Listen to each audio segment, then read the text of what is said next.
घूमने चलते हैं। हमारी शादी को इतने महीने हो गए हैं और हम दोनों कहीं घूमने नहीं गए, बाहर तक नहीं निकलने देते हो। चलो ना। अब आज नहीं, फिर कभी चलते हैं। आज ना मुझे बहुत काम है। वैसे तुम्हें कितनी बार बोला है घर से बाहर जाने का ना सोचा करो। तुम नहीं जानती दुनिया कैसी है। तुमसे जब भी कहीं घूमने जाने के लिए बोलती हूँ तुम यही बोलती हो। अरे तो फिर कब चलेंगे? और कैसी है दुनिया ये देखूंगी नहीं तो पता कैसे चलेगा। स्कूल से निकली ही थी कि पापा ने बालिग होते हुए भी शादी करवा दी। कहीं जाने को कहो तो कहते थे दूल्हे के साथ जाना, और अब दूल्हा भी ऐसा ही मिला है। पत्नी को रोता देख पति को दया आ जाती है।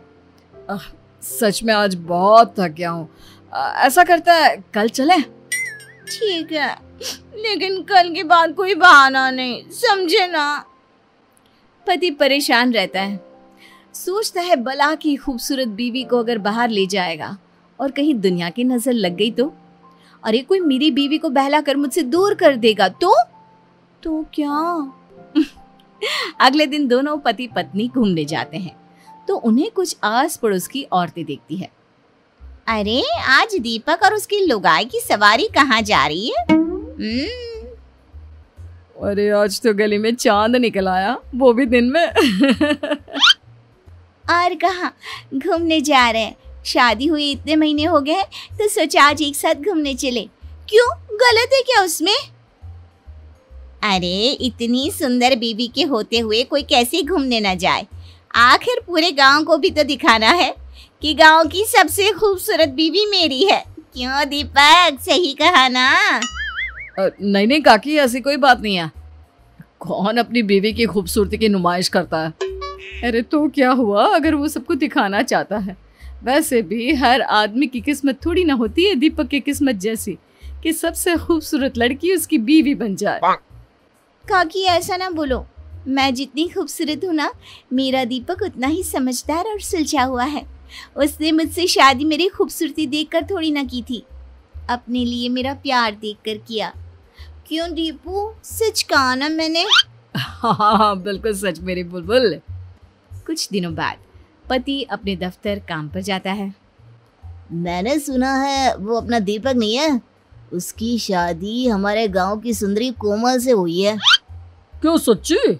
ऐसी बात है तो दीपक की तो लॉटरी लग गई। अरे क्या किस्मत है उस लड़के की, इतनी अच्छी नौकरी और घर में सुंदर सी छोकरी।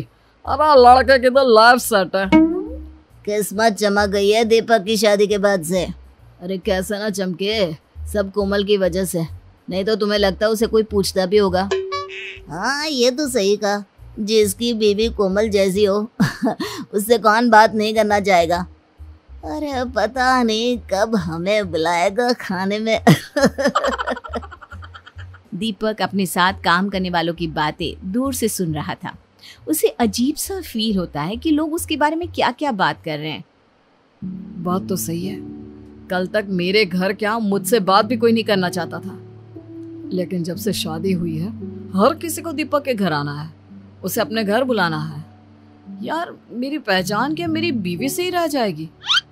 शाम को, सुनो ना दीपक, बाजार चलते हैं, वो कुछ ना घर का सामान लाना था, मैं अभी तैयार होकर आती हूँ। क्यों, तैयार ही तो, और कितना तैयार होगी? और क्या है जब देखो बाहर भागने की लगी रहती है। क्यों? हाँ मुझे टाइम नहीं है, तुम खुद ही चले जाना। दीपक का रवैया अब तो बीवी के लिए इतना गंदा हो जाता है कि उसकी बीवी परेशान सी रहने लगती है। कुछ दिनों बाद, सुनो दीपक, मेरी माँ बहुत बीमार है, मैं सोच रही थी अगर कल तुम मुझे मेरी माँ के वहाँ छोड़ आती तो। वैसे भी अब मन नहीं लगता मेरा इस घर में, न जाने तुम्हें क्या हो गया है। हाँ बेटा, कल ऐसा कर बहू को उसके मायके छोड़ा।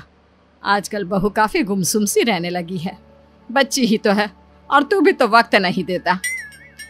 लेकिन माँ मुझे काम है, मुझे दफ्तर भी जाना है, और क्या जरूरत है वहां जाने की? क्या तेरा काम बहू से ज्यादा जरूरी है? क्या हो गया है बेटा, क्यों तू ऐसा हो गया है? तू तो ऐसा नहीं था, कितना खुश था बहू से शादी करने के लिए, अब क्या हो गया? हाँ दीपक, मैं कुछ दिनों से देख रही हूँ तुम कुछ अजीब सा बर्ताव कर रहे हो। क्या हुआ? मुझसे कोई गलती हुई है जिसका तुम्हें बुरा लगा है? अरे मुझे क्या हो गया, और मैं कौन सा जरूरी हूँ कि मुझे कुछ हो और उसका किसी पर असर पड़े। कोई बात नहीं है, मुझे बस टाइम नहीं है, तुम खुद ही अपने मायके चली जाओ। और अब मैं इस बारे में किसी से बात नहीं करना चाहता। पता नहीं क्या हो गया है इस लड़के को, पहले तो ये ऐसा नहीं करता था। वही तो माँ जी, मुझे भी समझ में नहीं आ रहा कि ये ऐसे क्यों बात कर रहे हैं। पहले तो कभी ये इतनी छोटी छोटी बातों पर गुस्सा नहीं करते थे।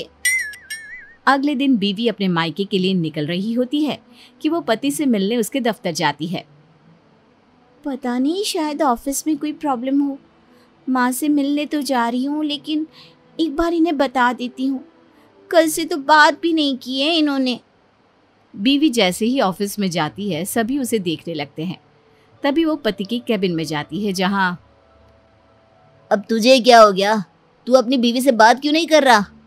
भला कोई अपनी इतनी सुंदर बीवी से नाराज रह सकता है क्या? वही तो, तू हमें बता, जो भी बात है हम तेरी मदद करेंगे। अरे क्या मदद करोगे जब परेशानी की जड़ ही मेरी बीवी है।